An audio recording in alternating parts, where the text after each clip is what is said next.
Olá pessoal, sou a professora Juliana Gelbic, sou formada em licenciatura em História pela Universidade Estadual de Ponta Grossa e mestre em Educação também pela UEPG. As reflexões que eu vou apresentar são alguns resultados da minha pesquisa de dissertação, a qual foi concluída no ano passado, em 2016, sob orientação do professor Luiz Fernando Serri.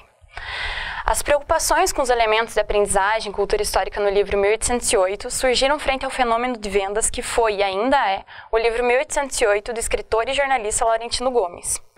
O livro foi publicado em 2007, às vésperas das comemorações dos 200 anos da transferência da corte portuguesa ao Brasil, e ele rapidamente se tornou um grande sucesso de vendas, ocupando ainda hoje algumas listas de livros mais vendidos do país. Já no subtítulo do livro, Laurentino Gomes questiona o leitor. Como uma rainha louca, um príncipe medroso e uma corte corrupta enganaram Napoleão e mudaram a história de Portugal e do Brasil? Então, atraído por uma narrativa que, ao aparentar ser engraçada, com personagens atípicos e curiosidades, o 1808 promete, ao mesmo tempo, entreter e instruir o leitor. Diferente de uma história fria, formal, um pouco mais séria, o 1808 ele pretende ser capaz de ensinar sobre a história da transferência da corte portuguesa ao Brasil de uma forma divertida e não muito convencional. Laurentino Gomes afirmou que um dos objetivos de 1808 era tornar esse pedaço da história brasileira mais acessível aos leitores que não estão habituados nem dispostos a decifrar a rebuscada linguagem acadêmica, segundo suas próprias palavras. Para isso, ele adota técnicas que provêm de sua experiência com o jornalismo diário para atrair a atenção do leitor, principalmente no que se refere aos aspectos estéticos, como, por exemplo, misturar dados pitorescos e engraçados com a análise rebuscada dos historiadores, adotar uma linguagem provocativa na capa, dentre outros elementos que vamos ver um pouquinho mais adiante. Bem, por se tratar de um livro de história que atinge grande circulação, mas que é escrito por um jornalista, ou seja, por um profissional que não possui os mesmos interesses e preocupações teórico-metodológicas que os historiadores acadêmicos, algumas preocupações nos foram lançadas, como, por exemplo, o que produz o jornalista quando escreve sobre história? Ele se transforma magicamente em historiador ou ele apenas reduz, simplifica os acontecimentos do passado? Essas e outras questões acabam dividindo a opinião entre historiadores, não só pensando no caso específico do 1808, mas também pensando no grande fenômeno que é o consumo das narrativas jornalísticas da história. Alguns historiadores consideram elas como obras mal feitas e mercenárias, mas há também alguns historiadores que olham positivamente para essas produções, defendendo que elas contribuem para popularizar a história de uma maneira bastante atraente e didática. Enfim, a partir dessas e outras questões relativas ao método histórico, busquei analisar não só o que fabrica o jornalista quando escreve sobre história, mas a partir das preocupações com a didática da história, a partir da perspectiva de Jörn Husen e Klaus Bergmann, me preocupei também em investigar o tipo de análise feita pela ótica dos leitores de 1808, que não são necessariamente especializados em história, normalmente eles são leigos. Desta forma, movida pelas questões que envolvem o ensino da história, já não me pareceu mais suficiente perguntar o que produz o jornalista quando faz história, mas também, por que o leitor se sente tão atraído por esse tipo de narrativa sobre o passado? Que tipo de história é possível aprender com a leitura do 1808? Como o livro contribui para o processo de ressignificação temporal dos leitores? Para isso, partiu-se do princípio de que se preocupar com as questões referentes ao ensino e aprendizagem de história não significa preocupar-se apenas com o ensino de história escolar ou com as suas produções científicas, mas também com os usos da história, ou seja, com a circulação social do conhecimento histórico extraescolar e extracientífico. Por isso, a didática da história deve ser entendida como algo inerente à ciência histórica. Afinal, ela nos destaca a importância de investigar o que é aprendido no ensino da história, que é a sua tarefa empírica, de acordo com a perspectiva de Klaus Bergmann, o que pode ser aprendido, que é a sua tarefa reflexiva, e o que deve ser aprendido, a tarefa normativa. Bem, a didática da história, portanto, é a disciplina que se ocupa com todas as formas de produção do passado, com todas as questões referentes ao ensino-aprendizagem de história, indo para além das preocupações com a história escolar e a apropriação da história acadêmica, e envolvendo as mais variadas formas extracientíficas de história. A partir disso, o livro 1808 ele foi entendido como um produto da história pública, que, por sua vez, é parte de uma cultura histórica mais abrangente. Tendo base nessas questões, realizamos uma análise comparada entre o 1808, versão original, e o 1808, edição juvenil ilustrada. E essa análise foi confrontada, então, com a análise da opinião dos leitores, que nós pudemos investigar através de um questionário composto por algumas questões abertas e fechadas e que foi aplicado a partir da internet. Tanto a análise do livro quanto a elaboração e a análise dos questionários, elas se deram a partir das 3 dimensões da cultura histórica propostas por Riesen: dimensão estética, dimensão política e dimensão cognitiva. Uma das primeiras questões percebidas já de início foi que, enquanto o historiador ele está mais preocupado com as questões teórico-metodológicas, tendo que submeter seu trabalho, por exemplo, ao crivo do orientador ou de uma banca avaliadora, o jornalista ele demonstra estar mais voltado para questões ligadas à lógica mercadológica. Por isso, a necessidade de se preocupar, por exemplo, com um gancho jornalístico, ou seja, a oportunidade de publicação, em ter um texto atraente, claro e preciso, se preocupar com elementos estéticos. No entanto, ao se preocuparem muito com esses elementos, eles também correm o risco de cometer algumas omissões, equívocos, reforçar certos clichês ou preconceitos já superados. Uma coisa interessante para se pensar é que, ao mesmo tempo em que os historiadores criticam os jornalistas pela falta de rigor acadêmico, os jornalistas também criticam os historiadores pela linguagem de difícil acesso ou muito especializada. O 1808, nesse sentido, ele não pretende trazer novidades aos debates historiográficos ou se firmar como uma autoridade acadêmica. Pelo contrário, Laurentino Gomes mesmo especifica o livro como um livro-reportagem. A sua preocupação está em traduzir a difícil e rebuscada linguagem acadêmica, como ele mesmo afirma. Essa é a inovação que ele está propondo no livro: falar sobre a transferência da corte de uma maneira fácil e sedutora. O que ele faz a partir disso é uma compilação de pesquisas anteriores, feitas por historiadores e outros pesquisadores sobre o assunto. É importante assinalar que ele não utiliza fontes primárias, mas ele acaba interpretando interpretações já feitas por outros pesquisadores sobre essas fontes. O problema é que ele não deixa isso claro para o leitor. Ele não contextualiza esses autores e suas respectivas produções, não deixando claro para o leitor sobre essas suas escolhas historiográficas. E, ao ir se apoiando constantemente em historiadores e demais pesquisadores, ele vai dando legitimidade à sua obra. Inclusive, essa foi uma questão que a gente pode observar a partir dos questionários.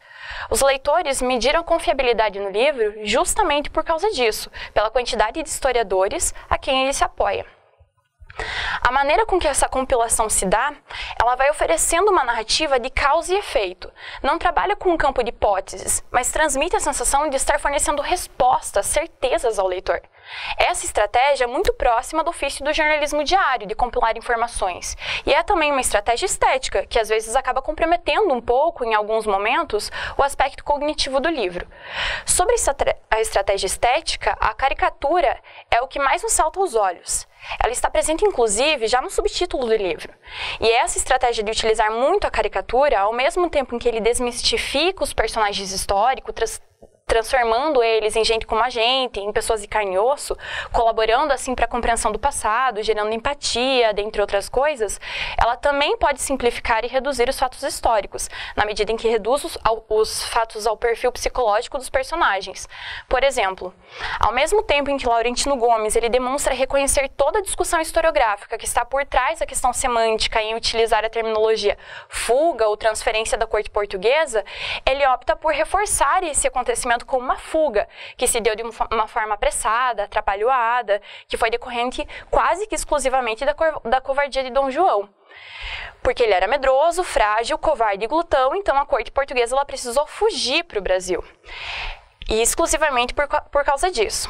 Essas estratégias, aliadas a uma narrativa clara, fluida e envolvente, com capítulos curtos e sequenciais, dão ao livro um visual televisivo e cinematográfico.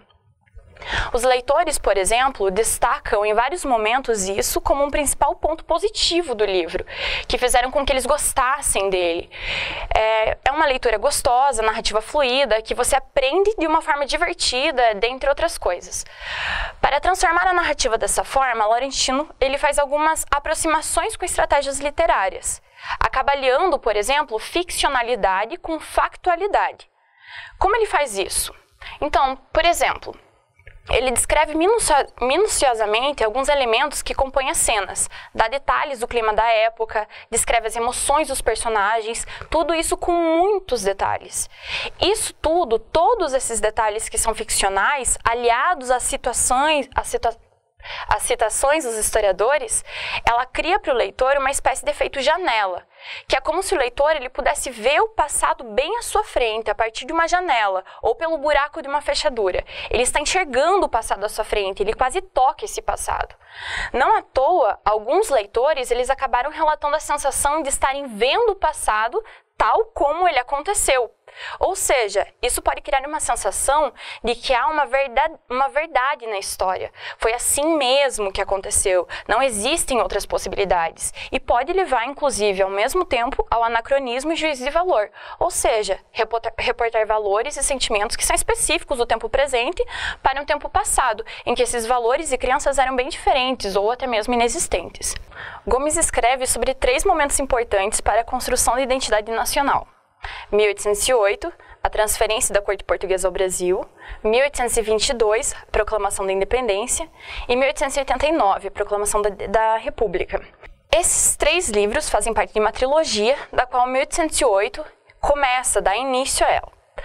No entanto, ele não valoriza e exalta esses momentos políticos, não se reporta a eles como um passado glorioso, pelo contrário, ele trata de uma maneira irônica, humorada e quase anti-heróica. Essa é uma das coisas que mais chamou a atenção dos leitores, inclusive, a de mostrar uma outra face da história, que não está presente na escola, por exemplo, ou de trazer uma história de uma maneira um pouco mais divertida, cômica, caricata, em que você pode se divertir ao mesmo tempo em que aprende. Embora a gente acredite que ele indiretamente interfere de alguma forma ou de outra na maneira de interpretar o presente, a maioria dos leitores praticamente não estabeleceu relações do conteúdo do 1808 com o tempo presente. Ou seja, apenas se referiu ao livro como uma narrativa prazerosa, divertida. Esse foi o motivo pelo qual eles procuraram a leitura. Isso acontece muito provavelmente em decorrência da preocupação mercadológica do livro, que transforma também a narrativa histórica em um produto da história cultural.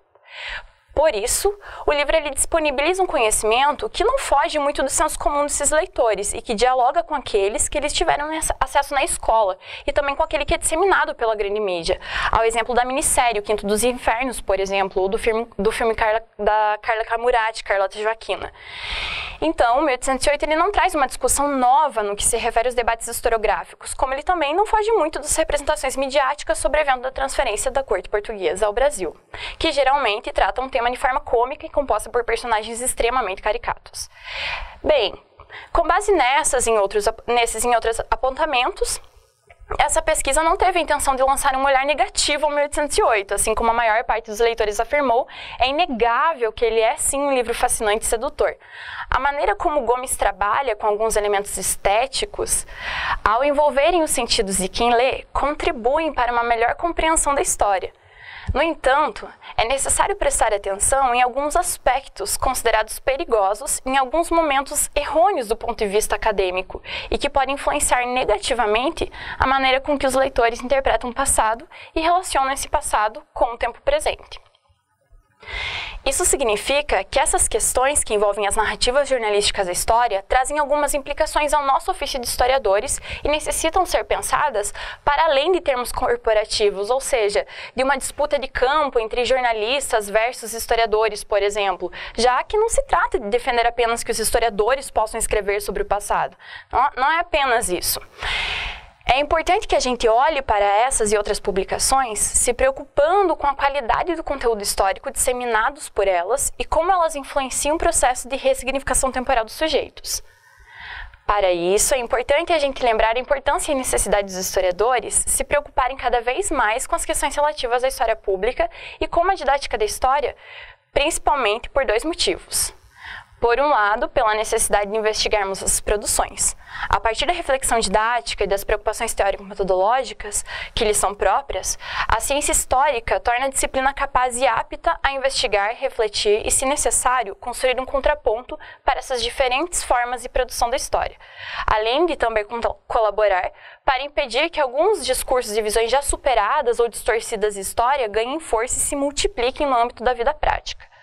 Por outro lado, também pela importância em expandirmos nossas produções acadêmicas. Assim como Gomes, ao supervalorizar em alguns momentos elementos estéticos, acaba comprometendo a dimensão cognitiva da obra, também os historiadores parecem supervalorizar a dimensão cognitiva de suas produções. E o resultado disso é um endurecimento narrativo e uma linguagem inacessível que resulta no distanciamento e isolamento da ciência histórica da vida prática. Bem, essas são algumas reflexões que são levantadas na minha dissertação. Eu espero que vocês tenham aproveitado. Até mais!